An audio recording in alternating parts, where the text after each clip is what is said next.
can happen in an instant. It's scary to think that someone could try breaking into your house in the broad daylight. A home invasion, many caught by surprise. The worst thing you can do in that situation is panic, because you're going to get yourself killed or hurt. You got to do that on the hinges as well. We teamed up with SAPD and a local family. I would use what's called a secondary lock. How safe is your home? And most importantly, Now you have to have a plan B. would you know what to do? Let me ask you this, do you guys? The Lunsford family admits We've never had a plan. No. we place them in a scenario. Home invader gets in. More on that in a minute. This is a good deadbolt. First, we wanted to see how secure their home is. If somebody were to break this, they could easily reach in, unlock your door, and they're in. Invest in a door lock cover. These screws right here that hold this plate in probably look like this. Next, replace those small ones with 3.5-inch screws, It's going to anchor this plate into the making it that much harder to kick the door in. But this can also hurt you. If you have a garage latch, make sure to get rid of this plastic handle. Burglars have been known to slip coat hangers, hook the handle, pull the latch, and open the door. Now back to the Lunsford family. How would they react? What I'd probably do is get my wife to get the girls into a room and go hide in a room. Have a plan ready. First off, if you have someone trying to get in, make it known you are home. Set off your panic alarm.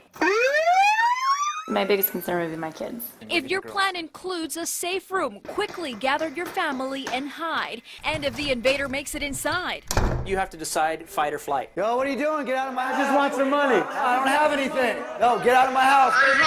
if your plan is to fight, SAPD says be ready. Call the cops, baby. Give him a fight of his life. Someone broke in, go upstairs, call the cops. An eye-opening experience. Yeah, have a better plan. It could make the difference between life and death. Mayra Moreno, KENS 5, Eyewitness News.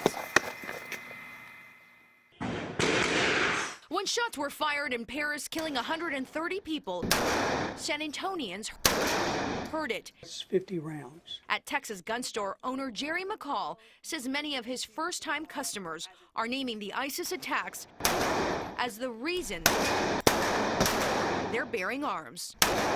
They're telling me they want high-capacity firearms because if they get attacked, they want to be able to fight back. A spike in gun sales is normal after high-profile mass shootings. It's usually when there's something going on here in the States, like a school shooting. What is different this time around is the attacks happened in another country. So if you're out on the streets and let ISIS hear this, don't mess with Texas because we shoot back. Nardis Gun Club hasn't seen as dramatic of a spike, but urges any first-time gun buyer to be smart about their purchase. We want to have people educated, knowledgeable, and safe when they're shooting the gun, safe, have themselves be protected as well as others. As the sun set in Floresville tonight, it hardly brought an end to the work week. Trees remained on top of homes. Unwelcome intruders in a town that at daybreak had a run-in with Mother Nature unlike any other in its history.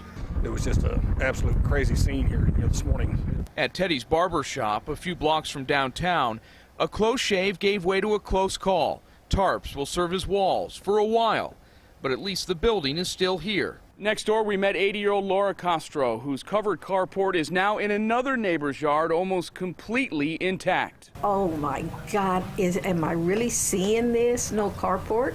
And so it went, a destructive domino effect and a realization it could have been worse, much worse. You know, that's life, but you know, through the grace of God, I say the tree didn't fall in my bedroom, it fell out here. I was pretty scared. Two different people. Next thing I know, this dog is pouncing on me. Similar stories.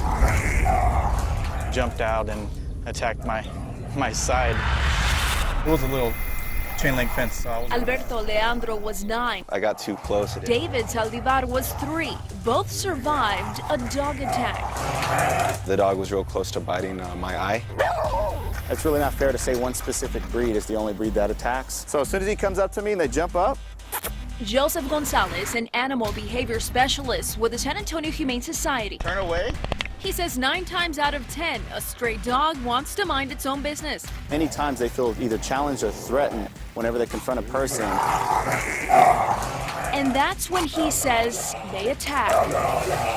The things you do before you're attacked can save your life. If he's walking towards me, I'm gonna walk away. Rule number 1, if a dog approaches you, stop and stay calm. Hold my ground, I wouldn't keep running, because that can turn into a game of chase and now you're the pursuit. Next, turn your body sideways, cross your arms.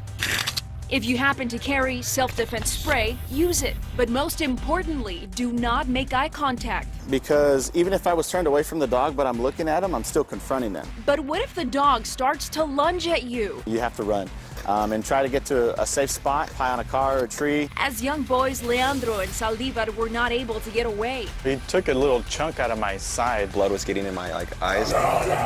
If you find yourself in this situation, Protect yourself, protect your throat area. any fight or movement may entice it to continue attacking. The dog is looking for you to surrender, which is exactly why both Leandro and Saldivar were able to survive their encounter with a vicious dog. They didn't fight back, and it worked for them. I consider myself lucky I wasn't killed. While their scars are barely visible now, the experience is something they say will never fade. Mayra Moreno, KENS 5, Eyewitness News.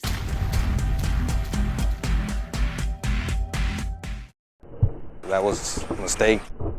Give me the keys, give me the keys. Daniel Duran never imagined it could happen to him. I was the only one there.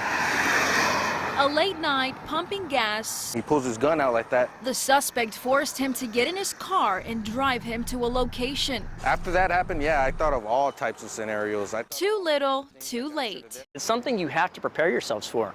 We went through different carjacking scenarios with the San Antonio Police Department to help you avoid and survive a carjacking. It all starts before you walk to your car. Walking face down or on your phone, Give me the keys, give me the keys. a big mistake. Your keys in your hand, be ready to go, get into your car with purpose, and go.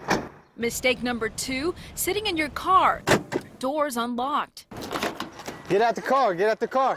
Get out the car. You're a sitting duck. Pull up a little bit more. Another costly mistake, You're stuck. not leaving enough room between you and the car in front of you at a red light. Leave yourself what we call a reactionary gap. Some carjackers have been known to fake car accidents to steal your car or even approach you when you least expect it. You've got some time to move. You can pull around them and go, and you're gone. Get out the car, get out the car. If a carjacker makes it into your car, Never, under any circumstances, let them take you. give him what he wants and run away. Get out the car, get out the Take the purse out. Let me just get my baby. If your children are in the car, yell it out and quickly get your family out safe.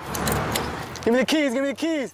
Another frightening scenario? They've now kidnapped you. They've forced you into the car. Call attention to yourself. Experts suggest swerving, running through stop signs, and if you get a chance, jump out.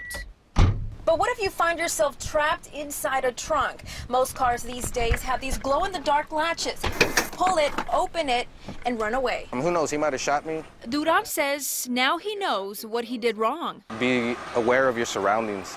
Be aware of, the people there. Mayra Moreno, KENS 5, Eyewitness News. keys, give me the keys.